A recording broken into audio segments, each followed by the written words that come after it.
ನಮಸ್ಕಾರ. Real star ವಿಶೇಷ ಕಾರ್ಯಕ್ರಮಕ್ಕೆ ಸ್ವಾಗತ. ನಾನು ದಿವೇಶ್ರೇ. ಇವತ್ತಿನ ಕಾರ್ಯಕ್ರಮದ ರಿಯಲ್ ಸ್ಟಾರ್ ಕೊಂಚ ಅಪರೂಪ ಅಂತಾನೆ ಹೇಳ್ಬೋದು. ಕಾರಣ ಏನು ಅಂತ ನಾವು ನೋಡ್ತಾ ಹೋಗೋದಾದ್ರೆ, ವೃತ್ತಿಯಲ್ಲಿ ಕಾಂಟ್ರಾಕ್ಟರ್ ಆಗಿದ್ರೂ ಕೂಡ ತನ್ನ ಕೈಲಾದ ಸಹಾಯವನ್ನ ಸಮಾಜಕ್ಕೆ ಮಾಡಬೇಕು ಅನ್ನುವಂಥ ಸದುದ್ದೇಶವನ್ನ ಇವರು ಹೊಂದಿದ್ದಾರೆ. ಇನ್ನೊಂದು ವಿಶೇಷವನ್ನ ನಾನು ಹೇಳಲೇಬೇಕು. ರಾಜ್ ಕುಟುಂಬದ ಅಭಿಮಾನಿಯವರು ಮಾತ್ರವಲ್ಲ, ಡಾಕ್ಟರ್ ಪುನೀತ್ ರಾಜ್ಕುಮಾರ್ ಅಭಿಮಾನಿಯಾಗಿರುವ ಇವರು ತಮ್ಮ ಗ್ರಾಮಕ್ಕೆ ಪುನೀತ್ ನಗರ ಅಂತ ಹೆಸರಿಟ್ಟಿದ್ದಾರೆ. ಹೌದು, ಇವತ್ತು ನಮ್ಮ ಕಾರ್ಯಕ್ರಮದಲ್ಲಿದ್ದಾರೆ ಹನುಮಯ್ಯ ಭೀಮಯ್ಯ ಗುತ್ತೇದಾರ್. ಮೊದಲಿಗೆ ಅವರಿಗೆ ಕಾರ್ಯಕ್ರಮಕ್ಕೆ ಸ್ವಾಗತವನ್ನು ಕೋರೋಣ. ಕಾರ್ಯಕ್ರಮಕ್ಕೆ ಸ್ವಾಗತ ಹನುಮಯ್ಯನವರೇ. ಹನುಮಯ್ಯ ಭೀಮಯ್ಯ ಗುತ್ತೇದಾರ್ ಬಡತನದ ಜೀವನ ನಡೆಸಿದ ಹನುಮಯ್ಯ ಗುತ್ತೇದಾರ್ ಯಾದಗಿರಿ ಜಿಲ್ಲೆಯ ಸುರಪುರ ತಾಲೂಕಿನ ಮಂಗಳೂರು ಗ್ರಾಮದವರು. ಅಪ್ಪಟ ರಾಜ್ ಕುಟುಂಬದ ಅಭಿಮಾನಿ. ತಮ್ಮೂರಲ್ಲಿ ಪುನೀತ್ ರಾಜ್ಕುಮಾರ್ ಪ್ರತಿಮೆ ನಿರ್ಮಿಸಿದ್ದಾರೆ.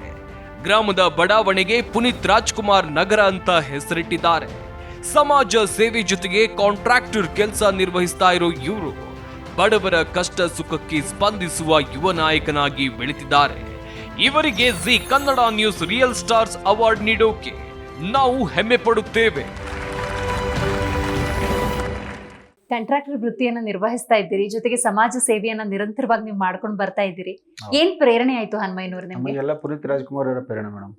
ಅವರು ಮಾಡಿದ ಕೆಲಸಗಳು, ಅವರು ಒಳ್ಳೆ ಒಳ್ಳೆ ಬಡವರಿಗೆ ಮಾಡಿದಂತ, ಗೊತ್ತಿಲ್ಲಾರದೆ ಮಾಡಿದಂತ ಕೆಲಸಗಳು, ಸಹಾಯಗಳು, ಅವೆಲ್ಲ ನೋಡ್ಬಿಟ್ಟು ನಮಗೂ ಮಾಡ್ಬೇಕು ಈ ತರ. ಅಲ್ಪ ಸ್ವಲ್ಪ ಅಷ್ಟೊಂದು ಅಂತರೂ ಮಾಡಕ್ ಯಾರೊಂದು ಆಗಲ್ಲ. ನಾವೀಗ ಅಲ್ಪ ಸ್ವಲ್ಪ ಮಾಡಿದೀವಿ ಅಂತ ನೀವು ನಮ್ಮ ಕರ್ಕೊಂಡ್ಬಂದು ಇಲ್ಲಿ ಕೂರ್ಸ್ಬಿಟ್ಟಿರಿ. ಅವ್ರಿಗೆ ಯಾರಿಗೂ ಗೊತ್ತಿಲ್ಲಾರ್ದೇನೆ ಮಾಡಿಬಿಟ್ಟಿದ್ರು ಅವರು. ನಮ್ಗೆ ಆದಷ್ಟು ಎಷ್ಟು ಸಾಧ್ಯ ಆಗ್ತೈತೆ, ನಾವು ಒಂದು 10 ರೂಪಾಯಿದಲ್ಲಿ 1 ರೂಪಾಯಿ ಅಷ್ಟರ ಮಾಡೋಣ ಅಂತ ಅನ್ಕೊಂಡು ಮನಸ್ಸಿಗಿದಾಗಿ ಅವ್ರಲಿಂದನೇ ನಾನು ಮಾಡ್ಲಾಕಿದ್ದೀನಿ ಮೇಡಮ್. ಖಂಡಿತ. ಸುರಪುರದವರು ಮೂಲತಃ ನೀವು? ಹೌದು ಮೇಡಮ್. ನಿಮ್ಮ ಬಾಲ್ಯ ಹೆಂಗಿತ್ತು, ಬದುಕು ಹೆಂಗಿತ್ತು, ಏನ್ ಓದಿದ್ರಿ, ಹೆಂಗ್ ಬದುಕನ್ನು ಕಟ್ಕೊಂಡ್ರಿ? ನಾನು ಸುರಪುರ ತಾಲೂಕು ಮಂಗಳೂರು ಅಂತ ಊರು ಮೇಡಮ್. ನಮ್ದು ಪೂರ ಬಡತನ ಫ್ಯಾಮಿಲಿ. ನಮ್ದು ಪೂರ ಅಂದ್ರೆ ಕೂಲಿ ಮಾಡಿ ನಮ್ಮ ತಂದೆ ತಾಯಿ ನಮ್ಗೆ ಊಟ ಹಾಕಿದ್ದಾರೆ. ಅಂತ ಹೊತ್ತಿನಲ್ಲಿ ಗೌರ್ಮೆಂಟ್ ಸ್ಕೂಲ್ ನಂದು ಸದಬಂತ ಗ್ರಾಮದಲ್ಲಿ, ನಾನು ಅಲ್ಲಿ ಕೂಲಿ ಕೆಲಸಕ್ಕೆ ಅಂತ ಹೋದರು. ನಮ್ಮ ತಂದೆ ತಾಯಿ ಅಲ್ಲೇ ಇದ್ದು ಸದಬಂತ ಗ್ರಾಮದಲ್ಲಿ ಒಂದು ಪ್ರಾಥಮಿಕ ಶಿಕ್ಷಣ ಅಲ್ಲೇ ಮುಗಿದು, ಪ್ರೌಢಶಾಲೆ ಮತ್ತೆ ಗುಂಡ್ಲಗೇರಿ ಅಂತ ಅಲ್ಲೇ ಪಕ್ಕದಲ್ಲಿ, ಅಲ್ಲಿಂದ ಒಂದು 4 ಕಿಲೋಮೀಟರ್ ಇದೆ, ಅಲ್ಲಿ ಮುಗಿಸ್ಕೊಂಡು ಆಮೇಲೆ ಹಿಂಗೆ ಒಂದೊಂದು ಕೆಲಸ ಮಾಡ್ಕೋತಾ ಕಾಂಟ್ರಾಕ್ಟರ್ ವೃತ್ತಿಗೆ ಬಂದಿದ್ದೀನಿ ಮೇಡಮ್. ಆರಂಭದಲ್ಲಿ ಯಾವ ತರ ಕೆಲಸ ಮಾಡ್ತಾ ಇದ್ರಿ? ಆರಂಭದಲ್ಲಿ ಬೇರೆಯವರು ನಮ್ಮ ಫ್ರೆಂಡ್ ಒಬ್ಬರು ಈ ತರ ಮಾಡು ಅಂತ ಹೇಳಿದ್ರು, ಗೈಡ್ ಮಾಡ್ತಾ ಇದ್ರು. ಅವ್ರಲಿಂದನೇ ಆರಂಭದಿಂದ ಅವ್ರಲಿಂದನೇ ನಮ್ಗೆ ಕಾಂಟ್ರಾಕ್ಟರ್ ವೃತ್ತಿ ಬರೋಕ್ಕೆ ಅನುಕೂಲ ಆಗಿತ್ತು. ಅಲ್ಲಿ ಇಲ್ಲಿ ಕಂಪನಿ ಅದು ಇದು ಅಗ್ರಿಕಲ್ಚರ್ ಮಾಡಿದೆ ಮೇಡಮ್. 4-5 ವರ್ಷ ಅಗ್ರಿಕಲ್ಚರ್ ಮಾಡಿದ್ದೀನಿ. ಇವಾಗನು ಮಾಡ್ತೀನಿ ಕೃಷಿ. ಇವಾಗ ಒಂದು 20 ಎಕರೆ ನಾನು ಸ್ವಂತ ಮಾಡ್ಕೊಂಡು ಹೋಗ್ತಾ ಇದ್ದೀನಿ. ಇವಾಗನು ಅಗ್ರಿಕಲ್ಚರ್ ಬಿಟ್ಟಿಲ್ಲ, ಅದ್ರ ಸೈಡಲ್ಲಿ ಮಾಡ್ಕೊತ ಹೋಗೋದು. ಇವಾಗನು ಮಾಡ್ತೀನಿ ಮೇಡಮ್ ಅಗ್ರಿಕಲ್ಚರ್. ಒಂದಿಷ್ಟು ಭತ್ತ ಇದೆ, ಒಂದಿಷ್ಟು ಹತ್ತಿ, ಶೇಂಗಾ, ಈ ತರ ಕಬ್ಬು ಎಲ್ಲ ಸ್ವಲ್ಪ. ನಿಮ್ದು ಕುಟುಂಬ ಮೂಲತಃ ಕೃಷಿ ಕುಟುಂಬನೇ? ಕೃಷಿ ಕುಟುಂಬನೇ ಮೇಡಮ್, ಕೃಷಿ ಕುಟುಂಬನೇ. ಪರಿಸ್ಥಿತಿ ಇದಾಗಿ ಎಲ್ಲ ಸ್ವಲ್ಪ ತಂದೆ ತಾಯಿಗಳು ಅವಾಗೆಲ್ಲ ಹಣಕಾಸಿನ ತೊಂದರೆ ಆಗಿ ಕೆಲವೊಂದಷ್ಟು ಆಸ್ತಿ ಮಾರಿ ಕೂಲಿ ಮಾಡೋ. ಅವಾಗೆಲ್ಲ ನೀರಾವರಿ ಇಲ್ಲ ಮೇಡಮ್ ನಮ್ಮ ಹತ್ರ. ಪೂರ ಹಿಂದುಳಿದ ಪ್ರದೇಶ ನಮ್ದು. ಅದು ಯಾದಗಿರಿ ಜಿಲ್ಲೆ ಅಂದ್ರೆ ಪೂರ ಹಿಂದುಳಿದದ್ದು. ಹಂಗಾಗಿ ಈಗಿನ ಸ್ವಲ್ಪ ಅನುಕೂಲ, ಕೃಷ್ಣ ಮೇಲ್ದಂಡೆ ನೀರು ಅನುಕೂಲ ಆಗಿದೆ ಮೇಡಮ್. ಸ್ವಲ್ಪ ನೀರಾವರಿ ಆಗಿದೆ, ಕೆಲವೊಂದು ಬೋರು ಗೀರು ತರ ಸರ್ಕಾರ ಸೌಲಭ್ಯಗಳನ್ನು ಕೊಡ್ತಾ ಇದೆ ಬಡವರಿಗಾಗಿ. ಅಂತ ಸ್ವಲ್ಪ ಉಪಯೋಗ ಮಾಡ್ಕೊಂಡು ಈಗೆಲ್ಲ ಚೆನ್ನಾಗಿದೆ ಸ್ವಲ್ಪ ಅಲ್ಪ ಸ್ವಲ್ಪ. ಆರಂಭದಲ್ಲಿ ಅಂದ್ರೆ ನಿಮ್ ಪೋಷಕರು ಕೂಲಿ ಕೆಲಸವನ್ನೇ ಮಾಡಿ ಬದುಕನ್ನು ಕಟ್ಕೊಂಡ್ರು, ನಿಮ್ಮನ್ನ ಹಂಗೆ ಸಾಕಿದ್ರು? ಹಂಗೆ ಸಾಕಿದ್ರು, ಕೂಲಿ ಮಾಡಿಬಿಟ್ಟು ನಮ್ಮನ್ನ ಸಾಕಿದ್ದು ಮೇಡಮ್. ನಾವೆಲ್ಲ ಓದ್ಬೇಕಾದ್ರೆ ಒಂದೇ ಡ್ರೆಸ್ ಅಲ್ಲಿ ಒಂದು ನೇರ್ ಪೂರ ಮುಗಿಸ್ಬಿಟ್ಟು ಮೇಡಮ್. ಓದುವಾಗ ಅದು ಅಷ್ಟು ಕಷ್ಟದಿಂದ ಓದಿದೆ ಮೇಡಮ್. ನಿಮ್ಗೆ ಆ ಕಿಚ್ಚಿರ್ಲ್ವಾ, ನಾನು ಓದಬೇಕು, ಬದುಕನ್ನು ಕಟ್ಕೋಬೇಕು ಮೇಡಮ್? ಅಷ್ಟು ಓದಕ್ಕೆ ಅಲ್ಲಿ ಅವಾಗ ಏನಂತ 1 to 5th ನಾವು ಒಬ್ಬರೇ ಟೀಚರ್ ಮೇಡಮ್. ಮತ್ತೆ 7th to 8th ತನ ಒಬ್ಬರೇ. 8th ಮತ್ತೆ 10th ವರೆಗೆ 2-3 ಅಷ್ಟೇ ಶಿಕ್ಷಕರು. ಅಂತದ್ರಾಗ ಏನ್ ಕಲಿಸ್ತಿದ್ರು ಅವಾಗ ಎಕ್ಸಾಮ್ ಅಂತೂ ಭಯಂಕರ ಸ್ಟ್ರಿಕ್ಟ್ ಮೇಡಮ್. ಅವಾಗ ಏನ್ ಅಷ್ಟೇ ಅವಾಗ ಕಲಿಸಿದ್ದೆ ಅಂತೆ ನಾವು ಇವಾಗ ಇಲ್ಲಿ ತನ ಸ್ವಲ್ಪ ಓದ್ಲಿಕ್ಕೆ ಅದಕ್ಕೆ ಬರ್ತದೆ. ಇವಾಗ ಎಜುಕೇಶನ್ ನೋಡಿದ್ರೆ ಮನೆಯಲ್ಲೇ ಹೋಮ್ವರ್ಕ್ ಮಾಡಿ ಅಂತ ಹೇಳ್ತಾರೆ. ನಮ್ಮ ಮಗನಿಗೆ ಸ್ಕೂಲಿಗೆ ಬಿಟ್ರೆ ನಿಮ್ಮ ಮಗ ಏನು ಬರ್ತಿಲ್ಲ ಸ್ವಲ್ಪ ಮನೆಯಲ್ಲಿ ಕಲಿಸ್ರಿ ಅಂತ ಹೇಳ್ತಾರೆ. ಮತ್ತೆ ನಾವು 1 ಲಕ್ಷ ಕೊಟ್ಟು ಡೊನೇಷನ್ ಕೊಟ್ಟು ಸ್ಕೂಲಿಗೆ ಹಚ್ಚಿದ್ದೀನಿ ಮೇಡಮ್. ಅವ್ರು ಮನೇಲಿ ಕಲ್ಸ ಅಂತ ಹೇಳ್ತಾರೆ. ಮತ್ತೆ ನಾ ಅವ್ರಿಗೆ ಹೇಳಿದೆ, ಮೇಡಮ್ ನಾ ಮನೆಗೆ ಕಲ್ಸತ್ತೆ ಅಂದ್ರೆ ನಿಮ್ಗೆ ಯಾಕೆ ಸ್ಕೂಲಿಗೆ ಬಿಡೋಕೆ, ನಾ ಗೌರ್ಮೆಂಟ್ ಸ್ಕೂಲಿಗೆ ಬಿಡ್ತಿದ್ನಿ ಅಂತ ಹೇಳಿದೆ. ಈ ತರ ಸ್ಕೂಲ್ ಇದೆ ಮೇಡಮ್ ಇವಾಗ. ಅವಾಗೆಲ್ಲ ಬಹಳ ಒಳ್ಳೆ ಸ್ಕೂಲ್ಗಳು, ಒಳ್ಳೆ ಟೀಚರ್ಸ್ಗಳು ಮೇಡಮ್. ನಮಗೆ ಬಹಳ ಈಗ ಯಾದಗಿರಿ ಅಂದಾಗ ಸ್ವಲ್ಪ ಹಿಂದುಳಿದ ಶಿಕ್ಷಣ ವ್ಯವಸ್ಥೆನೂ ಹೌದು, ಮತ್ತೆ ಆರ್ಥಿಕವಾಗೂ ಸ್ವಲ್ಪ ಹಿಂದೆ ಇದೆ. ಆ ಶಿಕ್ಷಣ ವ್ಯವಸ್ಥೆಗಂತೂ ನಾವು ಇನ್ನೂ 50 ವರ್ಷ ಆದ್ರೂ ಬೆಂಗಳೂರು ಲೆವೆಲಿಗೆ ಬರಲ್ಲ ಮೇಡಮ್. ಹೌದಾ? ಹೌದು ಬರಲ್ಲ ಅಣ್ಣ. ಇನ್ನು 50 ವರ್ಷ ಬೇಕು. ನಾವು ಬೆಂಗಳೂರು ಥರ ನಾವು ಶಿಕ್ಷಣ ಆಗ್ಬೇಕಂದ್ರೆ ಇನ್ನೊಂದು 50 ವರ್ಷ ಬೇಕು. ಆರ್ಥಿಕ ಅಂತರೂ ಇಲ್ಲಿ ಮೊದಲೇ ದಕ್ಷಿಣ ಕರ್ನಾಟಕ ಟಾಪಲ್ಲಿ ಇದೆ ಮೇಡಮ್. ನಮ್ದು ಯಾವ ಡಿಸ್ಟಿಕ್ ಸಣ್ಣ ಸಣ್ಣ ಡಿಸ್ಟಿಕ್ಕು ಅದು ಹಿಂದುಳಿದವರು ಎಲ್ಲರೂ ಕೇಳೋರು ಯಾರೂ ಇಲ್ಲ ನಮ್ಮಲ್ಲಿ. ರಾಜಕೀಯ ಇವಾಗ ಸ್ವಲ್ಪ ಹೈದರಾಬಾದ್ ಕರ್ನಾಟಕ ಮಲ್ಲಿಕಾರ್ಜುನ್ ಖರ್ಗೆ ನಂತರ ನಮ್ಗೆ ಒಂದು ಸ್ವಲ್ಪ ಅನುಕೂಲ ಮಾಡಿಕೊಟ್ಟಿದ್ದಾರೆ. HK ನಮ್ಗೆ ಇದು ಮಾಡಿಬಿಟ್ಟು ಅದೊಂದು ದೊಡ್ಡ ಅನುಕೂಲ ಆಗಿದೆ. ಅವ್ರದ್ದು ಮರಿಲಾರ್ದಂಥ ಸಾಧನೆ ಇದೆ ನಮ್ಗೆ. ಮಲ್ಲಿಕಾರ್ಜುನ್ ಖರ್ಗೆರಿಂದ ನಮಗೆ HK ಇದು ಸಿಕ್ತೀವಿ ಮೇಡಮ್. ನಮಗೆ ಅದೊಂದು ಭಾಳ ಅನುಕೂಲ ಇದೆ ನಮ್ಗೆ. ಇಲ್ಲಿ ವಿದ್ಯಾಭ್ಯಾಸಕ್ಕಾಗಲಿ ಜಾಬ್ ಕಾಲಿ ಮತ್ತೆ ಈಗ ಅಭಿವೃದ್ಧಿ ಕೆಲಸಕ್ಕೂ ಸ್ವಲ್ಪ ಹೆಚ್ಚಿನ ಹಣ ಕೊಡ್ತಾರೆ ನಮ್ಗೆ HK ಅಂತೇಳಿ. ಅದೊಂದಿಷ್ಟು ಅನುಕೂಲ ಆಗಿದೆ ಮೇಡಮ್ ಶಿಕ್ಷಣಕ್ಕಾಗಿ ಎಲ್ಲಾನು. ಅದೊಂದು ಒಳ್ಳೆ ಕೆಲಸ ಇದೆ. ಸ್ವಲ್ಪ ಈಗ ಸ್ವಲ್ಪ ಸುಧಾರಣೆ ಆಗ್ತದೆ ಮೇಡಮ್. ಇವತ್ತು ಏನೇ ಕೆಲಸ ಮಾಡ್ಬೇಕು ಅಂದ್ರೆ ಒಂದ್ ಸ್ವಲ್ಪ ಎಜುಕೇಶನ್ ಬೇಕಾಗತ್ತೆ.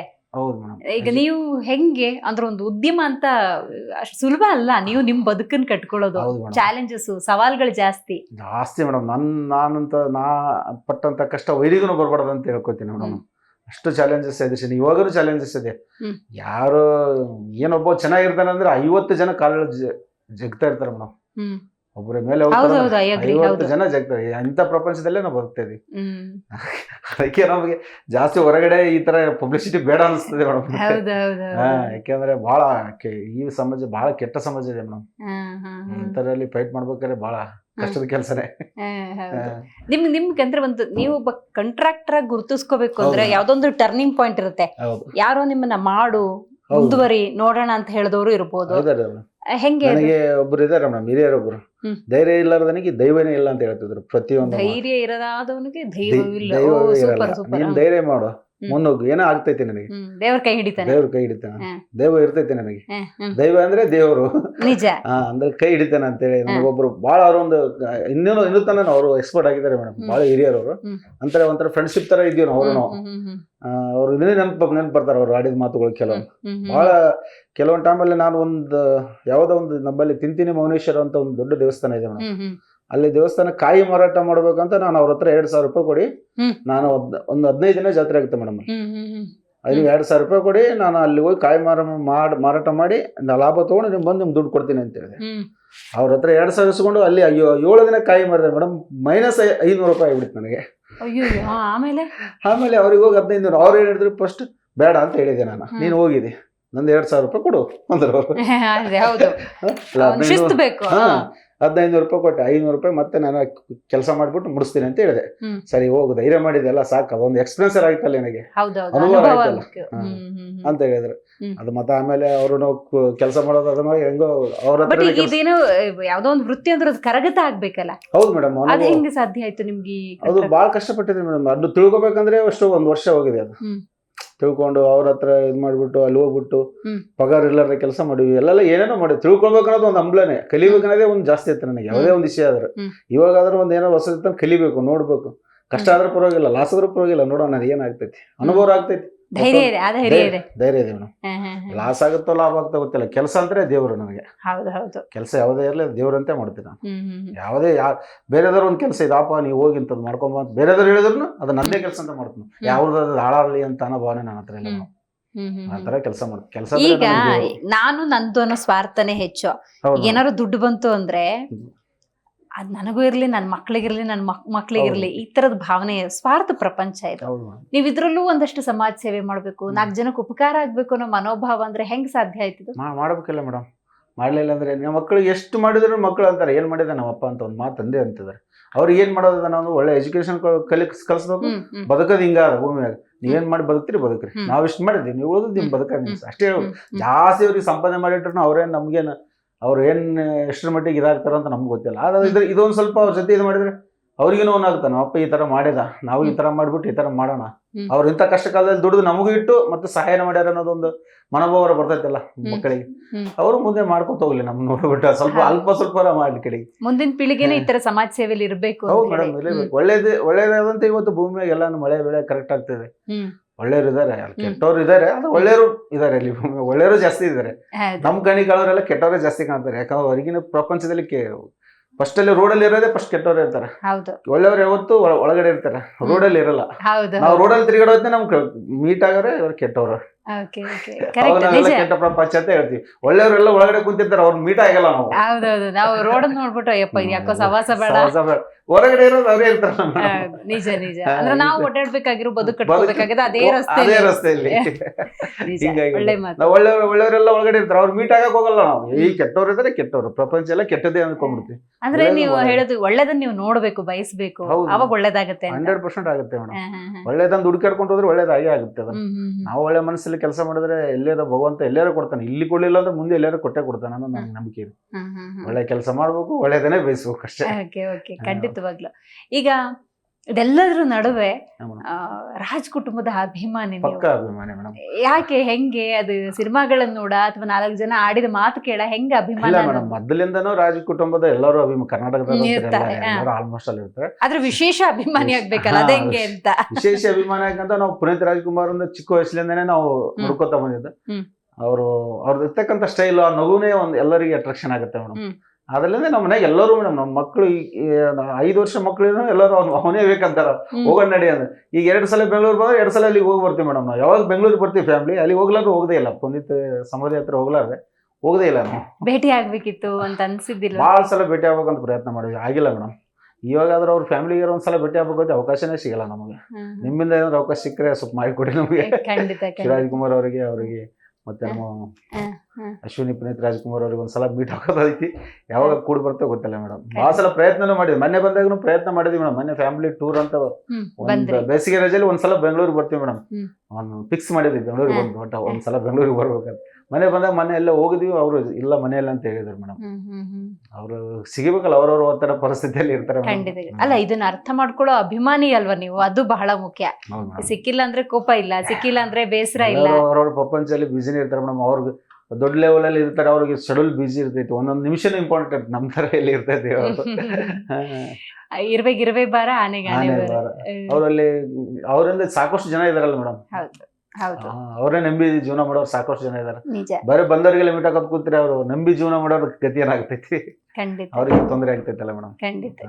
ಇಲ್ಲ, ಒಂದಲ್ಲ ಒಂದ್ ದಿವಸ ಖಂಡಿತ ನಿಮ್ಮ ಅಶ್ವಿನಿ ಪುನೀತ್ ರಾಜ್ಕುಮಾರ್ ಅವ್ರು ಭೇಟಿ ಆಗ್ಲಿ ಅಂತ ನಾವು ಕೂಡ ಬಯಸ್ತೀವಿ. ಫ್ಯಾಮಿಲೀಸ್ 2-3 ಸಲ ನಮ್ಮ ಮಕ್ಕಳು ಅಂದ್ರೆ ಯಾವಾಗ ಕರ್ಕೊಂಡು ಹೋಗ್ತೀವಿ ಒಟ್ಟಲ್ಲಿ. ಕಡೆಗೆ ಶಿವರಾಜ್ಕುಮಾರ್ ಮನೆಗೆ ಹೋಗೋಣ ಮೊನ್ನೆ ಅಂದ್ರೆ ಅವ್ರಿಲ್ಲ, ಅಲ್ಲೇ ಹೋಗ್ಯಾರ, ಆರಾಮಿಲ್ಲ ಅವ್ರಿಗೆ ಅಂತಂದ್ರು. ಸರಿ ಅಂತ ಬಿಟ್ಬಿಟ್ವಿ ಮೇಡಮ್. ಪುನೀತ ನಗರ ಅಂತ ಗ್ರಾಮಕ್ಕೆ ಹೆಸರಿಡ್ತೀರಿ. ಹೌದು ಮೇಡಮ್, ಎಲ್ಲ ದೊಡ್ಡ ಕೆಲಸ, ಇದು ದೊಡ್ಡ ಯೋಚನೆ. ಹೌದು ಮೇಡಮ್. ಅದು ಏನಾಯ್ತಂದ್ರೆ ಅವರು ಇದಾಗಿತ್ತಲ್ಲ, ಆದ ತಕ್ಷಣನೇ ನನ್ನ ತಲೆಯಲ್ಲಿ ಬಂದದ್ದು ಏನ್ ಮಾಡ್ಬೇಕು ನಾನು. ಅವ್ರ ಒಂದು ನೆನಪಿಗೆ ಬೇಕಲ್ಲ ನಮಗೆ, ನೆನಪಿಸ್ಕೋರ್ ಏನಾರು ಒಂದು ಬೇಕಲ್ಲ. ನಾವೆಲ್ಲ ಹುಡುಗರು ಫಸ್ಟ್ ನಾವು ಸ್ಟ್ಯಾಚ್ಯೂ ಮಾಡ್ಬಿಡೋಣ, ಮೊದಲು ಕಂಚಿನ ಮೂರ್ತಿ ಮಾಡೋಣ. ಎಲ್ಲಿ ಮಾಡ್ಬೇಕು, ಅಲ್ಲಿ ಮಾಡ್ಬೇಕು, ಇಲ್ಲಿ ಮಾಡ್ಬೇಕು ಅಂತೆಲ್ಲ ಹೈದರಾಬಾದ್ ಅದು ಇಲ್ಲಿ ಅವ್ರದ್ದು ಇದನ್ನೇ ರೆಡಿ ಆಗ್ಬೇಕಾದ್ರೆ ಟೈಮ್ ತೊಗೊಳಕತ್ ಮೇಡಮ್. ಮತ್ತೆ ಯಾರ್ದೋ ಒಂದು ಲಿಂಕ್ ಇಡೋದು ಬೆಂಗಳೂರಿಗೆ ಬಂದೆ ಮೇಡಮ್. ಬೆಂಗಳೂರಲ್ಲಿ ಬಂದು ನಮ್ಮ ಸಲಗೆ ಸ್ಪೆಷಲ್ ರೆಡಿ ಮಾಡಿಸಿದ್ವಿ ಮೇಡಮ್. ಅದೊಂದು ಆ ಥರ ಇದು ಬಾಕ್ಸ್ ಮಾಡಿಸಿ ಅದನ್ನ ಮಾಡಿ ಓಕೆ ಮಾಡಿ, ಅವರು ರೆಡಿ ಮಾಡೋರಿಲ್ಲ, ನಾವು ಅವ್ರ ಮನೆಗೆ ಕೇಳ್ಬಿಟ್ಟು ಮಾಡ್ತೀನಿ ಅಂತಂದ್ರೆ ಮಾತ್ರ ಸರಿ ಅಂದ್ರೆ ನಾವು ಫಸ್ಟ್ ಅವ್ರು ಆಗಿ ಒಂದು 2 ತಿಂಗಳಲ್ಲೇ ನಾವು ಸ್ಟ್ಯಾಚ್ಯೂ ಮಾಡೋಕೆ ರೆಡಿ ಮಾಡಿದ್ವಿ ಮೇಡಮ್. ಅವ್ರ ಪರ್ಮಿಷನ್ ತೊಗೊಂಡು ಮಾಡಿ ಎಲ್ಲ ಮಾಡಿದಾಗ ನಾವು ಅಲ್ಲಿ ತೊಗೊಂಡು ಹೋಗಿ ಕೂರಿಸಿ ಮೇಡಮ್. ಉದ್ಘಾಟನೆ ಆಗಾಕ ನಮ್ಮ ಶಾಸಕರು ಬಂದಿರು ಮೇಡಮ್. ಅಂದ್ರೆ 5-6 ಸಾವಿರ ಜನಸಂಖ್ಯೆ ಇತ್ತು. ಇವಾಗೂ ನಾವು ಪ್ರತಿ ವರ್ಷ ಅನ್ನದಾಸೋಹ ಮಾಡ್ತೀವಲ್ಲ, ಮತ್ತೆ ಸ್ಕೂಲ್ದು ಏನಾರ ಪ್ರೋಗ್ರಾಮ್ ಮಾಡ್ತೀವಿ. ಕ್ರಿಕೆಟ್ ವರ್ಷಕ್ಕೊಂದ್ಸಲ ಕ್ರಿಕೆಟ್ ಆಡಿಸ್ತೀವಿ ಅವ್ರ ಹೆಸರ ಮೇಲೆ. ಯಾವಾಗ ಅಷ್ಟು ಚಾನ್ಸ್ ಸಿಕ್ಕರೆ ಸಾಮೂಹಿಕ ಮದುವೆ ಮಾಡ್ತೀವಿ. ಒಂದ್ಸಲ ಮಾಡಿಸಿದೀನಿ ಇವಾಗ, ಒಂದ್ಸಲ ಒಂದು 5 ಜನ ಸಾಮೂಹಿಕ ಮಾಡಿದೀವಿ.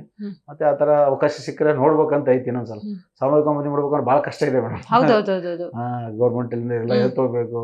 ಅದ್ರಾಗ ಕೆಲವೊಂದ್ ಕಡೆ ಸ್ವಲ್ಪ ಬಾಲ್ಯ ವಿವಾಹ ಜಾಸ್ತಿ ಇದೆ ಮೇಡಮ್. ಹೌದು, ಫಸ್ಟ್ ಹೆಸರು ಕೊಟ್ಬಿಡ್ತಾರೆ, ಆಮೇಲೆ ಸಿಕ್ಕಿರ್ತಾವ ಡಾಕ್ಯುಮೆಂಟ್ಸ್ ನೋಡಿದ್ರೆ ಸತ್ಯ ಗೊತ್ತಾಗುತ್ತೆ. ಆ ತರ ಇರ್ತಾವ. ಹಾಗೆಲ್ಲ ಮಾಡ್ಬೇಕಾದ್ರೆ ಬಹಳ ಕಷ್ಟ ಇದೆ. ಸಿಗ್ತೇನೆ, ಇನ್ನೊಂದ್ಸಲ ಮಾಡ್ಬೇಕಂತ ಐತಿ ಮೇಡಮ್ ಅವಕಾಶ. ಮುಂದೆ ನೋಡ್ಬೇಕು. ಅಷ್ಟಾಗಿ ಅದು ಮೂರ್ತಿ ಎಲ್ಲ ನಾವೇ ಮಾಡಿದ್ವಿ. ಎಲ್ಲರೂ ರೋಡಲ್ಲಿ ಅಲ್ಲಿ ಮಾಡೋದು ಎಲ್ಲ ಸಮಸ್ಯೆ ಆಗುತ್ತೆ ಮೇಡಮ್. ಬೇಡ ಅಂತೇಳಿ ನಾನು 100/100 ಜಾಗನೇ ಖರೀದಿ ಮಾಡಿದೆ ಮೇಡಮ್. ಅಲ್ಲಿ ನಮ್ಮ ಮನೆಗಳಿದೆ ಮೇಡಮ್ ಜಾಸ್ತಿ. ಅಲ್ಲಿ ನಾನು 100/100 ಜಾಗ ಖರೀದಿ ಮಾಡಿಬಿಟ್ಟು ಫುಲ್ ಗಾರ್ಡನ್ ಮಾಡಿದ್ವಿ ಮೇಡಮ್. ಇವಾಗ ಫಸ್ಟ್ ಕ್ಲಾಸ್ ಗಾರ್ಡನ್ ಇದೆ. ಸೂಪರ್ ಗಾರ್ಡನ್ ಇದೆ ಫಸ್ಟ್ ಕ್ಲಾಸ್. ಅದನ್ನ ಮಾಡಿಬಿಟ್ಟು ಅಲ್ಲಿಗೆ ಸ್ಟ್ಯಾಚ್ಯೂ ಮಾಡಿ ನಮ್ಮ ಶಾಸಕರ ಉದ್ಘಾಟನೆ ಏನಂದ್ರು ಶಾಸಕರು? ತುಂಬಾ ಖುಷಿ ಪಟ್ರು ಮೇಡಮ್. ಬಹಳ ಖುಷಿ ಪಟ್ರು. ಒಂದು 7-8 ಸಾವಿರ ಜನ 5-6 ಜನ ಮೆರವಣಿಗೆ ಊರ್ಲಿಂದ 1 ಕಿಲೋಮೀಟರ್ ಇದೆ ಮೇಡಮ್. ಫಸ್ಟ್ ಊರ್ಲಿಂದ 1 ಕಿಲೋಮೀಟರ್ ಮುಂದೆ ಬರ್ಬೇಕು. ಅಲ್ಲಿಂದ ಮೆರವಣಿಗೆ ಮಾಡ್ಕೊಂಡು ಬಹಳ ಫಸ್ಟ್ ಕ್ಲಾಸ್ ಖುಷಿ. ಎಲ್ಲರೂ ಖುಷಿ ಪಟ್ರು. ಇಂಥದ್ದು ಮಾಡಿದೆ ಅಲ್ಲ ಬಿಡಪ್ಪ ಅಂತ. ಈಗ ಪುನೀತ್ ರಾಜ್ಕುಮಾರ್ ಅವ್ರ ಕೈಲೇನೆ ಮತ್ತೆ ಅದು ಫಸ್ಟ್ ಒಂದು ಯಾವ್ದೋ ಒಂದು ಇದಿಟ್ಟಿದ್ರು. ಸುಮ್ಮನೆ ಒಂದು ಒಂದು ಹೆಸರಿಟ್ಟು ಏನೋ ಹೆಸರಿಟ್ಟಿದ್ರಿ ಮೇಡಮ್, ಅದಕ್ಕೆ ಬೇಡ ಬೇಡ ಅಂತೇಳಿ ಕ್ಯಾನ್ಸಲ್ ಮಾಡಿಬಿಟ್ಟು ಮರು ನಾಮಕರಣ ಅಂತ ನಮ್ಮ ಶಾಸಕರ ಕೈಲಿಂದ ಮಾಡಿಸಿ ಮತ್ತೆ ಅಲ್ಲಿ ಪಂಚಾಯತಿ ಒಳಗೆ ಎಂಟ್ರಿ ಮಾಡಿಸಿ ಕಾನೂನುಬದ್ಧವಾಗಿ ಎಲ್ಲ ಮಾಡಿಬಿಟ್ಟೆ ಮೇಡಮ್. ಅದಕ್ಕೆ ಪುನೀತ್ ನಗರ ಅಂತ. ಪುನೀತ್ ನಗರ್ ಅಂತೇಳಿ ಎಲ್ಲ ಸಿಕ್ಕಾಪಟ್ಟೆ ಮನೆಗಳನ್ನ ಆಗಿಬಿಟ್ಟೆ ಮೇಡಮ್ ಇವಾಗ. ಅಲ್ಲ, ಈಗ ಆ ಭಾಗದ ಜನ ಏನಂತಾರೆ ಆ ಹೆಸರಿಗೆ? ಖುಷಿಯಿಂದ ಒಪ್ಕೊಂಡ್ರೆ? ಖುಷಿ ಮೇಡಮ್, ಇವಾಗವರೆಗೂ ಅಲ್ಲಿ ಆ ಮೇನ್ ರೋಡ್ ಇದೆ ಮೇಡಮ್, SH ಇದೆ. ಆ ರೋಡಿಗೆ ಯಾರು ಬಂದವ್ರು ಎಲ್ಲಷ್ಟು ಬೇಲೂರವ್ರು ಬರಲಿ ಮತ್ತೆ ಬೇರೆ ಕಡೆ ಡಿಸ್ಟಿಕ್ದವ್ರು ಆ ರೋಡಿಗೆ ಹೋಗೋ ಹೊತ್ನಾಗ ಬೋರ್ಡ್ ನೋಡ್ತಾರೆ, ಇಲ್ಲಿ ಎಲ್ಲಿ ಒಳಗಡೆ ಬಂದು ಆ ಮೇನ್ ರೋಡ್ಲಿಂದ ಒಂದು 100 ಮೀಟರ್ ಒಳಗಡೆ ಇದೆ ನಮ್ದು ಗಾರ್ಡನ್.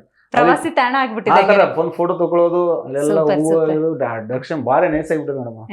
ಗಿಡ ಹಚ್ಚಿಬಿಟ್ಟಿಲ್ಲ. ಈಗ ಪುನೀತ್ ರಾಜ್ಕುಮಾರ್ ಅವ್ರ ಅಭಿಮಾನಿ ಅಂದ್ರೆ ಅವ್ರ ಹಾಡು ಗುನುಗೋದು, ಅವ್ರ ಸಿನಿಮಾ ನೋಡೋದು, ಅವ್ರದೊಂದು ಸ್ಟ್ಯಾಚ್ಯೂ ಮಾಡೋದು ಅದು ವಿಶೇಷ. ಅದ್ರ ನಡುವೆ ಅದಕ್ಕೂ ಒಂದು ಕೈ ಮೇಲೆ ಮಾಡಿ ನೀವು ಈಗ ಊರಿಗೆ ಒಂದು ಹೆಸರಿಡಬೇಕು ಅನ್ನುವಂತ ಯೋಚನೆ ಇದೆಯಲ್ಲ. ಎಲ್ಲರೂ ಕಲ್ತು ಊರನ್ನ ಸಹಕಾರ ಮಾಡಿದ್ರಿ, ಈ ತರ ಒಳ್ಳೆ ಕೆಲಸ ಮಾಡೋಣ. ನಾನು ಅದಕ್ಕೆ ಬಂದೆ. ಈಗ ಊರ್ನೂರ್ ಒಪ್ಪಿಸ್ಬೇಕು. ಈಗ ಅದು ನಿಮ್ಮ ಅಭಿಮಾನ. ಹೌದು ಮೇಡಮ್. ಊರ್ನೂರ್ನ ಸಹಮತಕ್ಕೆ ತಗೊಳೋದಿಲ್ಲ, ಅದು ಸವಾಲ್ ಅನ್ಸುತ್ತಾ? ಕೆಲವರು ಅವ ಮಾಡಿದ್ ಯಾಕೆ ನಾವ್ ಮಾಡ್ಬೇಕು, ನಾವ್ ಬೇರೆ ಮಾಡೋಣ ಈ ತರ.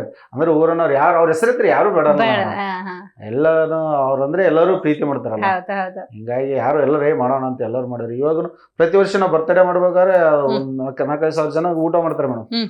ಎಲ್ಲ ಊರನ್ನವ್ರು ಬಂದ್ ನಿಂತು ಮಾಡ್ತಾರೆ ಮೇಡಮ್. ಎಲ್ಲ ಅವರೇ ನಿಂತು ಮಾಡೋದು, ಚೆನ್ನಾಗಿ ಎಷ್ಟು ಎಂಜಾಯ್ ಮಾಡಿಬಿಟ್ಟು ಊಟ ಅದು ಮಾಡಿಟ್ಟು ಅವ್ರ ಬರ್ತಡೇ ಮುಗಿಸ್ಕೊಂಡು ಮತ್ತೆ ಹೋಗ್ಬಿಡೋದು ಮೇಡಮ್ ಸಾಯಂಕಾಲ. ಆ ಥರ ಮಾಡ್ತೀವಿ ಮೇಡಮ್. ಎಲ್ಲ ಊರನವ್ರ ಸಕ್ಕರೆ ಚೆನ್ನಾಗಿದೆ ಮೇಡಮ್. ಖಂಡಿತ.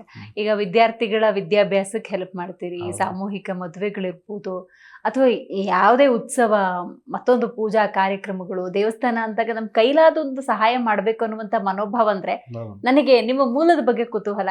ತಂದೆ ತಾಯಿ ಪಾಪ ಕಡು ಕಷ್ಟದಲ್ಲಿದ್ರು, ಆದ್ರೂ ಕೂಡ ಅವರಿಂದ ಬಂದಿರುತ್ತೆ ಸಹಾಯ ಮಾಡುವಂತ ಮನೋಭಾವ. ಅದ್ರ ಬಗ್ಗೆ ಹೇಳ್ಬೋದಾ? ಅದ್ರ ಬಗ್ಗೆ ಅಂತ ಏನಲ್ಲ ಮೇಡಮ್, ನಮ್ಗೆ ಯಾಕೋ ಅನಿಸ್ತದೆ ಹಂಗೆ ಮಾಡ್ಬೇಕು, ಆದಷ್ಟು ಒಳ್ಳೆ ಕೆಲಸ ಮಾಡ್ಬೇಕು. ನಮ್ಮ ಹತ್ರ ಇದ್ದದ್ದೇನು ಕಟ್ಕೊಂಡಂದ್ರೂ ಹೋಗಲ್ಲ, ಯಾವಾಗ ಒಂದಿನ ಇಲ್ಲೇ ಬಿಟ್ಟು ಹೋಗೋದು. ಎಲ್ಲ ಮುಂದಿನ ಪೀಳಿಗೆಗೆ ಏನ್ ಮಾಡಿದ್ರು, ಒಂದ್ ಮರ ಹಚ್ಚಿದ್ರು ಮುಂದಿನ ಪೀಳಿಗೆಗೆ, ಒಂದ್ ಮನೆ ಕಟ್ಟಿದ್ರು ಮುಂದಿನ ಪೀಳಿಗೆ, ಇಲ್ಲಿಂದ ಏನು ತಗೊಂಡೋಗೋದು ಯಾರು ಏನು ತಗೊಂಡು. ಈಗ ಇಂಜಿನಿಯರ್, ಡಾಕ್ಟರ್, ಡಿಗ್ರಿ ದೊಡ್ಡ ಮಾಡಿದವರು ಬಿಲ್ಡಿಂಗ್ ಕಟ್ಕೋತಾರೆ. ಮನೆಗೆ ಮಕ್ಕಳು ಹೊರಗಿಂದ ಆಟ ಆಡ್ಕೊಂಡ್ ಬಂದ್ರು ಕೂಡ ಮಣ್ಣು ಮನೆಗೆ ತಾಗಬಾರ್ದು ಅಂತ ಕಾಂಕ್ರೀಟ್ ಮಾಡ್ತಾರೆ. ನೀವು ಮರ ಒಂದು ಗಿಡ ನೆಟ್ಟರು ಕೂಡ ಅದು ಮುಂದಿನ ಪೀಳಿಗೆಗೆ ಅಂತ ಆ ಒಳ್ಳೆ ಯೋಚನೆ ಇದೆಯಲ್ಲ. ನಾನು ಇವಾಗ ನಾನು ಅಲ್ಲಿ ಮಾಡಿದಾಗ ಇಷ್ಟು ಮರಗಳು ಆಗ್ತಿದ್ದೇನೆ ಮೇಡಮ್. ಸುಮಾರು ಈಗ ನಾನು ಒಂದು ಪುನೀತ್ ರಾಜ್ಕುಮಾರ್ ಅಲ್ಲಿ ಸ್ಟ್ಯಾಚ್ಯೂ ಮಾಡಿದಲ್ಲಿಂದ ನಾವು ಸುಮಾರು ಈಗ ಒಂದು 500 ಮರ ಹಾಕಿರ್ಬೇಕು ಮೇಡಮ್. ನಾನು ಹಂಗೆ ಮರಗಳು ಹಂಗೆ ಆಗ್ತಾ ಇದ್ದೇನೆ ಹೊಲದಲ್ಲಿ, ಅಲ್ಲಿ ಇಲ್ಲಿ ಬೇರೆ ಬೇರೆ ಏನು ಒಟ್ಟು ಎಲ್ಲರೂ ಈ ಕಡೆ ಬಂದೆ ಯಾವ್ದಾದ್ರು ಒಂದು ಮರ ವಿಶೇಷ ಅನಿಸ್ತು ಅದನ್ನ ತೊಗೊಂಡು ಹೋಗ್ಬೇಕು. ಅದನ್ನ ಆ ತರ ತೊಗೊಂಡು ಹೋಗ್ತೀನಿ ಕಾರಲ್ಲಿ, ಒಂದ್ 2 ಕಡೆ ಇಟ್ಕೊಂಡು ಹೋಗ್ಬಿಡೋದು.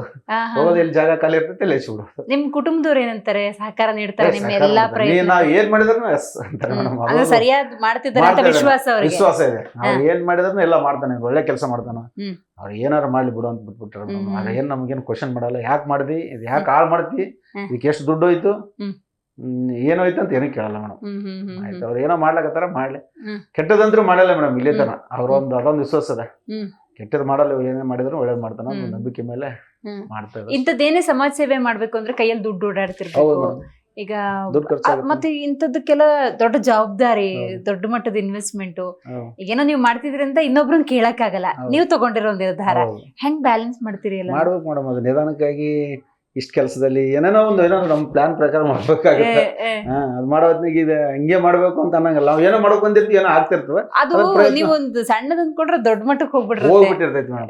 ಅಲ್ಲಿ ಯಾರೋ ಬಂದಿರ್ತಾರೆ, ಎಲ್ಲ ಈ ತರ ಬೇಡ ಈ ತರ ಮಾಡೋಣ ಗೈಡೆನ್ಸ್ ಕೂಡ ಇರ್ತಾರ. ಅವ್ರು ಎಲ್ಲ ಹಿಂಗೆ ಮಾಡ್ಬೇಕಂತಾರ. ಏನೋ ಒಂದೊಂದು ಸಮಸ್ಯೆದಲ್ಲಿ ಏನೋ ಆಗ್ಬಿಟ್ಟಿರ್ತೈತಿ ಮೇಡಮ್. ಆದ್ರೆ ಮಾಡ್ಲೇಬೇಕು. ಅದೇನೋ ಲಾಸು ಲಾಭ ಅಂತ ವಿಚಾರ ಮಾಡೋದಿಲ್ಲ, ಹೋಗ್ತೈತಿ ದುಡ್ಡು ಅಂತ ವಿಚಾರ ಮಾಡಿದ್ರೆ ಕೆಲಸಗಳಾಗಲ್ಲ ಮೇಡಮ್. ಕೆಲಸ ಮಾಡ್ಬೇಕಂದ್ರೆ ಒಂದ್ ಬಜೆಟ್ ಇರ್ತೈತಿ, ಏನೋ ಇಷ್ಟು ಬಜೆಟ್ ಅಲ್ಲಿ ನಾವೇನೋ ಮಾಡ್ಬೇಕಂತ. ಆ ಬಜೆಟ್ ಮೀರಿನ ಕೆಲಸ ಆಗ್ತೈತಿ ಮೇಡಮ್. ಅವಾಗ ಕೈಲಿ ಹಾಕೊಂಡು ಏನನ್ನ ಮಾಡ್ಕೊಂಡು ಮತ್ತೆ ಮುಂದಿನ ಇದರಲ್ಲಿ ಅಡ್ಜಸ್ಟ್ಮೆಂಟ್ ಮಾಡ್ಕೊಂಡು ಹೋಗ್ಬೇಕು ಮೇಡಮ್. ಖಂಡಿತ. ನಿಮ್ಮ ಮಕ್ಕಳು ಪುನೀತ್ ರಾಜ್ಕುಮಾರ್ ಅವರ ಅಭಿಮಾನಿನ? ಹೌದು ಮೇಡಮ್. ನಮ್ಮ ಮಕ್ಕಳು ಎಲ್ಲರೂ ಅಭಿಮಾನಿ. ನಮ್ಮ ಕುಟುಂಬನೇ ಪೂರ ಅಭಿಮಾನಿ ಇದೆ ರಾಜ್ ಕುಟುಂಬಕ್ಕೆ ಮೇಡಮ್. ಅದು ಪುನೀತ್ ರಾಜ್ಕುಮಾರ್ ಅಂದ್ರೆ ಎಲ್ಲರೂ ಇದು ಮಾಡ್ತಾರೆ ಮೇಡಮ್. ರೈಟ್. ಅವರು ದೊಡ್ಡವರಾದ್ಮೇಲೆ ಮಕ್ಕಳು ಏನಾಗ್ಬೇಕು ಅಂತ ನಿಮ್ಮ ಆಸೆ? ನಮ್ಮ ಆಸೆ ಒಳ್ಳೆ ಬದುಕನ್ನು ಕಟ್ಕೊಂಡು ಒಳ್ಳೆ ತನದಿಂದ ಬದುಕಿದ್ರೆ ಸಾಕಷ್ಟೇ. ಈಗ ನಮ್ಗೆ ಇದು ಇಂಜಿನಿಯರ್ ಆಗ್ಬೇಕು, ಫಾರಿನ್ಗೆ ಹೋಗ್ಬೇಕು. ಕೆಲವರು ಫಾರಿನ್ಗೆ ಹೋದ್ರೆ ಇಲ್ಲಿ ತಂದೆ ತಾಯಿ ಇಲ್ಲೇ ಸಾಯ್ತಾ ಇರ್ತಾರೆ. ಅವ್ರು ಯಾರು ನೋಡೋರಿಲ್ಲ, ಏನಿಲ್ಲ ಮೇಡಮ್. ಆ ಥರ ಏನ್ ಬೇಡ. ಅವ್ರು ಇಲ್ಲೇ ದುಡಿದು ಇಲ್ಲೇ ಆರಾಮಾಗಿ ಇಲ್ಲೇ ಎಲ್ಲರ ಜೊತೆ ಚೆನ್ನಾಗಿದ್ರೆ ಸಾಕಷ್ಟೇ. ಒಳ್ಳೆ ಜೀವನ ಮಾಡ್ಕೊಂಡು ಎಲ್ಲರೂ ಒಳ್ಳೆ ಅನ್ಸ್ಕೊಂಡು ಹೋಗ್ಬಿಟ್ರೆ ಸಾಕು ಮೇಡಮ್, ಅಷ್ಟೇ. ಖಂಡಿತ. ನಿಮ್ಮ ಮುಂದಿನ ಗುರಿ ಏನ್ ಇಟ್ಕೊಂಡಿದ್ರಿ? ಇದೊಂದಾದ್ರೆ ಚೆನ್ನಾಗಿರುತ್ತೆ, ಈ ಆಸೆ ಇದೆ ನನಗೆ. ಇದೆ ಮೇಡಮ್, ಸ್ಕೂಲ್ ಮಾಡ್ಬೇಕು ಅನ್ನೋದು ಒಂದಿದೆ. ಅದೊಂದು ಮೇಜರ್ ಇರೋದು ಸದ್ದ, ಅದೇ ಒಂದೇ ತಲೆಯಲ್ಲಿ. ಅದಕ್ಕೆ ಬಜೆಟ್ ಅದು ಇದು ಓಡಾಟ. ಮೇಂಟೈನ್ ಅದು ಮಾಡ್ಬೇಕಾದ್ರೆ ಬಹಳ ಕಷ್ಟ ಇದೆ. ಹ್ಮ್. ಅದನ್ನ ಟ್ರೈ ಮಾಡ್ತಾ ಇದ್ರೆ ಎಷ್ಟರ ಮಟ್ಟಿಗೆ ಸಕ್ಸಸ್ ಆಗುತ್ತೆ ಏನೋ ಗೊತ್ತಿಲ್ಲ. ಮಾಡ್ತೇವೆ ಸ್ಕೂಲ್ ಮಾಡ್ಬೇಕು ಅನ್ನೋದಿದೆ. ಯಾಕಂದ್ರೆ ನಮ್ಮಲ್ಲಿ ಸ್ಕೂಲಿಂದ ಭಾಳ ತೊಂದರೆ ಇದೆ ಮೇಡಮ್. ಶಿಕ್ಷಣದ್ದೇ ಭಾಳ ತೊಂದರೆ ಇದೆ ನಮ್ಮಲ್ಲಿ. ಭಾಳ ಅಂದ್ರೆ ಭಾಳ ಶಿಕ್ಷಣ ಭಾಳ ಕಮ್ಮಿ. 100ಕ್ಕೆ ಒಂದು 5% ಜನ ಅಷ್ಟೇ ಶಿಕ್ಷಣ ಕಲ್ತಿರ್ಬೇಕು ಅನಿಸ್ತೈತಿ. 100ಕ್ಕೆ 5. ನೀವು ಬಂದು ನೀವು ಒಂದ್ಸಲ ಯಾರು ನೀವು ಒಂದು ಪ್ರೋಗ್ರಾಮ್ ಮಾಡಿ ಮೇಡಮ್ ನಮ್ಮ ಹಳ್ಳಿಗಳಲ್ಲಿ ಎಷ್ಟು ಎಜುಕೇಶನ್ ಹಿಂದಿದೆ ಭಾಳ ಇದೆ. ಹಳ್ಳಿಗಳಲ್ಲಿ ಇಲ್ಲ, ಸಿಟಿಗಳಲ್ಲಿ ಇದೆ. ಹಳ್ಳಿಗಳಲ್ಲಿ ಅಂತೂ ಸಿಕ್ಕಾಪಟ್ಟೆ ಎಜುಕೇಶನ್ ಭಾಳ ಪ್ರಾಬ್ಲಮ್ ಇದೆ ಮೇಡಮ್. ಶಿಕ್ಷಕರ ಕೊರತೆ ಇದೆ. ಕೆಲವೊಬ್ಬ ಶಿಕ್ಷಕರು ಇದ್ದರೆ ಕೆಲವೊಂದು ಕಡೆಯಲ್ಲಿ ಯಾರು ಸರಿಯಾಗಿ ಪಾಠ ಮಾಡಲ್ಲ, ಕೆಲಸ ಮಾಡಲ್ಲ, ಅವ್ರಿಗೆ ಯಾರು ಕೇಳಲ್ಲ, ಹೋಗ್ಬಿಡು ಅಂತಾರೆ. ಸರ್ಕಾರ ಸಾಕಷ್ಟು ಸ್ವಲ್ಪ ಬಿಸಿ ಊಟ ಇದೆ, ಮೊಟ್ಟೆ ಕೊಡ್ತಾರೆ, ಹಾಲು ಕೊಡ್ತಾರೆ, ಎಲ್ಲ ಕೊಡ್ತಾರೆ, ಡ್ರೆಸ್ ತಲುಪುತ್ತೋ ಇಲ್ಲೋ ಅವೆಲ್ಲ ತಲುಪುತ್ತೆ ಮೇಡಮ್. ಅಲ್ಲಿ ನಂಬಲ್ಲಿ ಜನನೂ ಹಂಗೆ ಇದಾರೆ, ಏನು ಮಾಡೋಕ್ಕಾಗಲ್ಲ. ಅವ್ರ ಮಕ್ಕಳ ಬಗ್ಗೆ ಅವ್ರು ವಿಚಾರ ಮಾಡಲ್ಲ. ಅವ್ರು ಇವತ್ತಿನ ಏನ್ ಬರ್ತೀವೋ ಅಷ್ಟೇ ವಿಚಾರ ಮಾಡ್ತಾರೆ ಮೇಡಮ್. ಭವಿಷ್ಯ ನೋಡಲ್ಲ. ಭವಿಷ್ಯ ನೋಡೋದು ಭಾಳ ಕಮ್ಮಿ ಆಗಲ್ಲ ಕೊಟ್ರೆ. ಇವಾಗ ಏನ್ ಬರ್ತೀವೋ ದುಡ್ಡು ಬರ್ತೈತಿ, ಕೂಲಿ ಮಾಡಿದ್ರೆ ರೊಕ್ಕ ಬರ್ತೈತಿ, ಕೂಲಿನೇ ಮಾಡ್ತಾರೆ. ನಾವು ನಂಬಲ್ಲಿ ಆಸ್ತಿ ಕಮ್ಮಿ ಇದೆ ಜನರಿಗೆ. ಇವತ್ತಿಂತ ಮಕ್ಕಳು ಕೂಲಿ ಮಾಡ್ತಾರೆ. ಅದು ಗೂಡ್ಸ್ ಗಾಡಿಯಲ್ಲಿ ಮ್ಯಾಲ ಕುತ್ಕೊಂಡು ಹೋಗ್ತಾರೆ ಮೇಡಮ್. ಅದು 10-15 ಕಿಲೋಮೀಟರ್ ಬಿಸಿಲಲ್ಲಿ. ಆ ಬಿಸಿಲಲ್ಲಿ ನೋಡಿದ್ರೆ ನಮಗೆ ಮಕ್ಕಳು 10 ವರ್ಷ 12 ವರ್ಷ ಮಕ್ಕಳು ಕೂಲಿ ಮಾಡಕ್ ಹೋಗ್ತಾರೆ. 10 ಮ್ಯಾಲೆ ಕುಡ್ಸ್ಕೊಂಡು ಹೋಗ್ತಾರೆ. ಇದೆಲ್ಲ ಸರ್ಕಾರದ ಗಮನಕ್ಕೆ ಬರಲ್ವಾ? ಬರ್ತೈತಿ ಮೇಡಮ್, ಏನ್ ಮಾಡ್ಬೇಕು. ಯಾರು ಅವ್ರ ಸರ್ಕಾರದವ್ರು ಸವಲತ್ತು ಕೊಟ್ಟಿದೀವಿ ಅವ್ರು ಯೂಸ್ ಮಾಡ್ಕೊಳ್ಳೋದು ನಮ್ ಕರ್ತವ್ಯ ಇರ್ತೈತಿ. ಜನನು ಬದಲಾಗ್ಬೇಕು. ಜನ ಬದಲಾಗಬೇಕಲ್ಲ. ತಂದೆ ತಾಯಿ ಬದಲಾದ್ರೆ ಮಕ್ಕಳು ಬದಲಾಗ್ತಾರೆ. ತಂದೆ ತಾಯಿನೇ ಬರೀ ದುಡ್ಡು ಇದೇ ಇದ್ರಾಗ ಹೋಗ್ಬಿಡ್ತಾರೆ. ಕೂಲಿ ಮಾಡ್ಬೇಕು, ನಾಳೆ ಎದಕ್ಕೆ ಬರ್ತಾವ, ದುಡ್ಡಿದ್ರೆ ಎದಕ್ಕೆ ಬರ್ತಾವ, ಮತ್ತೆ ಮಕ್ಳು ಮದುವೆ ಅಂತ ಇರ್ತಾವ, ಈ ತರ ವಿಚಾರ ಮಾಡ್ತಾರೆ. ಈಗ ಗಂಡ್ ಮಕ್ಳದ್ದೇ ಶಿಕ್ಷಣ ಹಿಂಗಂದ್ರೆ ಇನ್ ಹೆಣ್ಮಕ್ಳನ್ನ ಮದ್ವೆ ಮಾಡಿ ಕಳಿಸ್ಬಿಡ್ತಾರೋ ಏನೋ ಮೇಡಮ್. 15-14 ವರ್ಷಕ್ಕೆ ಮದುವೆ ಮಾಡ್ತಾರೆ ಮೇಡಮ್. ಅಲ್ಲಿ ಭಾಳ ಸಮಸ್ಯೆ ಇದೆ ನಮ್ಮಲ್ಲಿ. ಇನ್ನೂ ಕೆಲವೊಂದು ಹಳ್ಳಿಗಳಲ್ಲಿ ಇದೆ ಮೇಡಮ್, ನನಗೆ ಗಮನಕ್ಕಿದೆ. ಎಲ್ಲ ಮಾತಾಡ್ಬಾರ್ದು, ಆದ್ರೂ ನಮ್ಮಲ್ಲಿ ಇನ್ನೂ ಅದು ಅನಿಷ್ಟ ಪದ್ಧತಿ ಅದೇನಂತಾರೆ ದೇವರಾಸ್ಪತ್ರೆ ಇನ್ನೂ ಕೆಲವೊಂದು ಊರುಗಳಲ್ಲಿ ಇದೆ ಮೇಡಮ್. ನನಗೆ ನೋಡಿದ್ದೀನಿ, ನಾನು ಕೆಲವೊಂದು ಕಡೆ ನನಗೆ ಗೊತ್ತಿದೆ. ಆ ಥರನೂ ಇದೆ, ಅಷ್ಟು ಇದೆ. ಚಿಕ್ಕ ವಯಸ್ಸಲ್ಲಿ ಭಾಳ ಮದುವೆ ಮಾಡ್ತಾರೆ ಮೇಡಮ್. ನಮ್ಮಲ್ಲಿ 18ರ ನಂತರ ಮದುವೆ ಮಾಡೋದು ಭಾಳ ಕಮ್ಮಿ. 18 ಒಳಗಡೆ ನೀವು ಜಾಸ್ತಿ ಮಾಡಿ. ಅಂದ್ರೆ ನೀವು ಅಂದ್ರೆ ಸಮಾಜದಲ್ಲಿ ಒಂದು ಬದಲಾವಣೆ ತರಬೇಕು ಅನ್ನೋ ತುಡಿತ ಕಾಣ್ತಾ ಇದೆ ನಿಮ್ಮ ಮಾತಲ್ಲಿ. ಮಾಡಬೇಕು, ಒಬ್ಬರು ಮಾಡಿದ್ರೆ ಆಗಲ್ಲ ಮೇಡಮ್. ಎಲ್ಲರೂ ಕೈ ಜೋಡಿಸ್ಬೇಕು, ಸರ್ಕಾರ ಇರಬೇಕು. ಈಗ ನಿಮ್ ತರ ಮನಸ್ಥಿತಿಯವ್ರು ಇದಾರ ಒಂದಷ್ಟು ಜನ, ಏನೋ ಸೇರ್ಕೊಂಡ್ ಮಾಡೋಣ, ಮುನ್ನುಗ್ಗೋಣ. ಮೇಡಮ್ ಅವ ಮಾಡೋದು ಅವ್ನ ಹೆಸರು ಬರ್ತೈತಿ, ಅವ ಮಾಡಿದ್ರೆ ಅವ್ನು ಇದಾಗ್ತೈತಿ, ಅವ್ನಿಗೆ ಕೆಟ್ಟದ್ ಮಾಡ್ಬೇಕು ಅನ್ನೋರೇ ಇರ್ತಾರೆ ಜಾಸ್ತಿ. ಒಬ್ಬ ಅಂತಂದ್ರೆ ಅಲ್ಲೆಲ್ಲ ಕೆಟ್ಬಿಡ್ತೈತಿ ಕೆಲಸ. ಏನೋ ಮಾಡಕತ್ತ ಅವ್ನು ಮಾಡ್ಲಿ ಬಿಡು ಅಂತಂದ್ರೆ ಮತ್ತೊಬ್ರು ಬಲ ಕೊಟ್ಟಂಗ ಆಗ್ತೈತಿ. ಅವ ಮಾಡಿದ್ರೆ ಅವ್ನ ಹೆಸರು ಬರ್ತೈತಿ, ಇಲ್ಲ ಅವ್ನ್ ಮುಂದ್ ಹೋಗ್ತಾನ, ಈ ತರ ಮೆಂಟಾಲಿಟಿ ಜನ ಜಾಸ್ತಿ ಇರ್ತಾರೆ ಮೇಡಮ್. ಎಜುಕೇಶನ್ ಸಿಕ್ಬಿಟ್ರೆ ಎಲ್ಲವೂ ಹಂತವಾಗಿ ಸರಿಯಾಗುತ್ತೆ. ನಮ್ಮಲ್ಲಿ ಶಿಕ್ಷಣ ಕೊತ್ತು ಕೊಡಬೇಕು ಎಲ್ಲರೂ. ಹಳ್ಳಿಗಳಲ್ಲಿ ಈ ಸರ್ಕಾರಿ ಶಾಲೆಗಳ ಪ್ರಮಾಣ ಹೆಂಗಿದೆ? ಚೆನ್ನಾಗಿದೆ ಮೇಡಮ್. ಸರ್ಕಾರಿ ಶಾಲೆಗಳು ಚೆನ್ನಾಗಿದೆ, ಸವಲತ್ತು ಚೆನ್ನಾಗಿದೆ, ಊಟ ಹೋಗಲ್ಲ ಜನನೇ ಹೋಗಲ್ಲ. ಮಾಸ್ಟರ್ಗಳನ್ನು ಟೀಚರ್ಗಳನ್ನು ಅವ್ರು ಅಷ್ಟು ಕೆಲಸ ಕರೆಕ್ಟಾಗಿ ಮಾಡಲ್ಲ ಮೇಡಮ್. ನಮ್ಮಲ್ಲಿ ತಮ್ಮ ಜವಾಬ್ದಾರಿ ಒಂದು ಟೀಚರ್ಗಳು ಮಾಡ್ಬಿಟ್ರೆ ರಾಜಕೀಯ ಮಾಡಕ್ ಬರ್ತಾರೆ ಮೇಡಮ್. ಕೆಲವೊಂದು ಸ್ಕೂಲ್ಗಳಲ್ಲಿ ರಾಜಕೀಯ ಇದೆ, ಟೀಚರ್ಗಳು ಸ್ಕೂಲ್ ಬಿಟ್ಟು ರಾಜಕೀಯ ಮಾಡಕ್ ಹೋಗ್ತಾರೆ. ನಮ್ಮಲ್ಲಿ ಈ ತರ ಇದೆ, ನೋಡ್ತೀವಲ್ಲ. ಏನ್ ಮಾಡಕ್ಕಾಗಲ್ಲ, ಅನ್ನಕಲ್ಲ. ಒಂದೊಂದೊಂದು ಪ್ರೈವೇಟ್ ನಿಮ್ದೇ ಒಂದು ಶಾಲೆ ಆದ್ರೆ ಒಂದಷ್ಟು ಮಕ್ಕಳು ಎಜುಕೇಶನ್ ಅವ್ರ ಹೆಸರಲ್ಲಿ ಪುನೀತ್ ರಾಜ್ಕುಮಾರ್ ಹೆಸರಲ್ಲಿ ಒಂದಿಷ್ಟು ಒಳ್ಳೆ ಕೆಲಸ ಮಾಡ್ಬೇಕು ಅನ್ನೋದು ಐತಿ. ಅದು ಎಷ್ಟರ ಮಟ್ಟಿಗೆ ಸಕ್ಸಸ್ ಆಗ್ತೀವೋ ಗೊತ್ತಿಲ್ಲ. ಯಾವಾಗ ಅನ್ಕೊಂಡಿದ್ರಿ ಇಂತ ಇಸ್ವಿಲ್ ಇದನ್ನ ಮಾಡೋಣ, 2028 ಹಂಗೆ ಆತರ ಏನಾರು ಅನ್ಕೊಂಡಿದ್ರಿ ಮೇಡಮ್? ಅನ್ಕೊಂಡಿದ್ರಿ, ಏನ್ ಹೇಳೋದು ಬೇಡ, ಆಗ್ಬೇಕಲ್ಲ ಮೇಡಮ್. ಮಾಡ್ಲಿಲ್ಲ ಅಂದ್ರೆ ನಮಗ್ ಮತ್ತೆ ಇದಾಗ್ತದೆ. ಯಾವ ತೊಂದ್ರೆ ಯಾವ ತರ ಬರ್ತೈತಿ ಗೊತ್ತಾಗಲ್ಲ. ಅಲ್ಲ, ನಿಮ್ದು ಇಂತಹ ಆಸೆಗಳಿಗೆ ಯಾರಾದ್ರೂ ಪೋಷಣೆ ಮಾಡೋರು ಮಾಡೋಣ ನಾನ್ ನಿನ್ ಹಿಂದಿದೀನಿ ಭಾಳ ಜನ ಅಂದ್ರೆ ನಮ್ಮ ಫ್ರೆಂಡ್ಸಿಗೆಲ್ಲ ರಿಕ್ವೆಸ್ಟ್ ಮಾಡ್ಕೊಂಡಿನಿ. ಅವ್ರು ಯಾರು ಅಂತಾರೆ, ಆಮೇಲೆ ರೆಸ್ಪಾನ್ಸ್ ಮಾಡಲ್ಲ.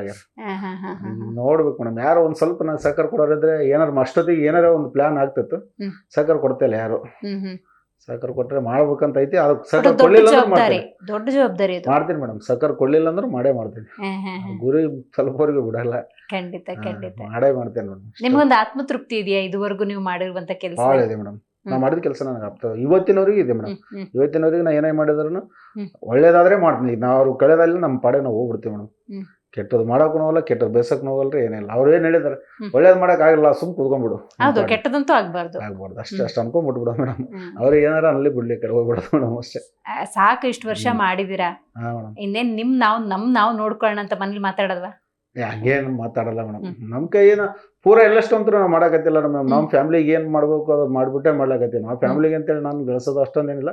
ಅವ್ರು ಒಳ್ಳೆ ಎಜುಕೇಶನ್ ಕೊಡಕತ್ತೀನಿ, ಒಳ್ಳೆ ಊಟ, ಒಳ್ಳೆ ಬಟ್ಟೆ, ಒಳ್ಳೆ ಪಾಠ, ಇಷ್ಟು ಕೊಡೋದು ಅವ್ರ ಮುಂದಿಂದ ಅವ್ರು ಮಾಡ್ಕೊಂಡು ಹೋಗ್ಬೇಕಲ್ಲ. ಹ್ಮ್. ನಾವು ಎಲ್ಲರೂ ಕೆಲವೊಬ್ರು ನೋಡ್ತೀನಿ ಮೇಡಮ್, ನಾನು ಮಕ್ಕಳಿಗೆಲ್ಲ ಎಷ್ಟೋ ಕಷ್ಟಪಟ್ಟು ಕಲಿಸ್ಬಿಟ್ಟು ಎಲ್ಲ ಮಾಡ್ಬಿಟ್ಟು ಮುಪ್ಪಿನ ಕಾಲದಲ್ಲಿ ಪಾಪ ತಂದೆ ತಾಯಿ ವೃದ್ಧಾಶ್ರಮದಾಗ ಬಿಟ್ಟು ಹೋಗ್ಬಿಡ್ತಾರೆ. ಅವರೆಲ್ಲ ಫಾರಿನ್ದಾಗಿದ್ದು ಅಷ್ಟೆಲ್ಲ ಕಲ್ತು ಏನ್ ಮಾಡಿ ಸಾಧನೆ ಮಾಡ್ದಂಗಾಯ್ತು.